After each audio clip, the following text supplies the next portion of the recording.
আগামী নির্বাচন তো এখন পর্যন্ত যেটা আছে অন্তর্বর্তীকালীন সরকার, আমরা তো আর তত্ত্বাবধায়ক সরকার এখনো চালু করতে পারিনি।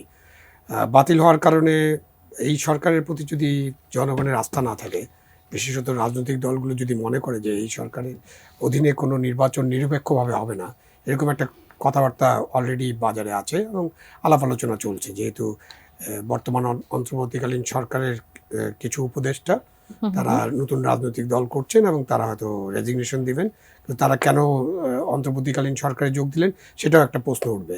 তখন হয়তো আমাদের এই তত্ত্বাবধায়ক সরকারের বিষয়টা নিয়ে একটা ভাবনা থাকবে এবং তখন একটি তত্ত্বাবধায়ক সরকার গঠনের সুযোগ সৃষ্টি হতে পারে বা দাবি উঠতে পারে, এবং সেই দাবি উঠলে অন্তর্বর্তীকালীন সরকার এটা কীভাবে দেখবেন সেটার উপর নির্ভর করবে যে আগামী নির্বাচনটা কাদের অধীনে হবে।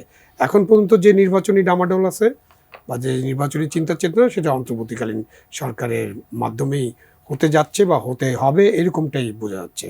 ছাত্র শিবির তো এখন মাঠেই আছে, তাদের তো সব প্রোগ্রাম আমরা দেখতে পাচ্ছি এবং তার মধ্যে একটা সংগঠন গুপ্তভাবে অনেক কাজ করতে পারে, থাকতেই পারে। সেটাই মূলত তারা তো এটা যেটা হচ্ছে যে আপনি কুয়েটে, মানে কুয়েটের একদম পুরো পরিস্থিতি তো আমাদের সামনে নেই, মানে আমরা প্রত্যেকের একটা করে বয়ান শুনছি।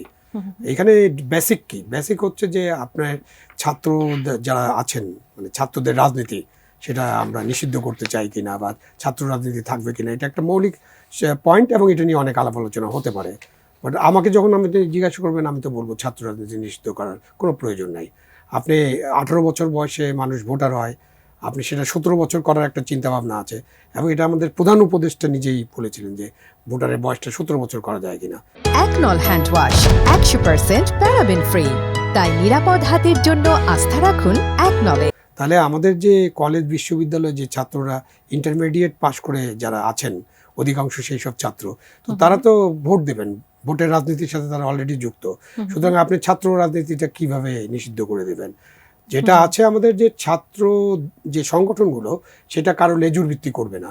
তো সেখানে আমরা কাজ করতে পারি যে ছাত্র সংগঠনগুলো কোনো রাজনৈতিক দলের যাতে লেজুর না হয়, সেটার জন্য অনেক কাজ করার আছে, অনেক আলাপ আলোচনা করার আছে, অনেক ডেভেলপমেন্টের দরকার আছে। যে ছাত্র সংগঠনগুলো যেন আগের মতো হল দখল করে না রাখে, সিট দখল করে না রাখে, আগের মতো যেন গেস্ট রুম কালচার না থাকে, কোনো ধরনের চাপ সৃষ্টি না করে অন্য মতাবলম্বীদের উপরে, ভিন্ন মতের যেন সুযোগ থাকে, সেই সব আপনি আলাপ আলোচনা করতে পারেন। বাট আপনি ছাত্র রাজনীতি থাকবে না আর গোপন রাজনীতি থাকবে, এটা তো হবে না। প্রকাশ্য রাজনীতি থাকবে না, গোপন রাজনীতি থাকবে না।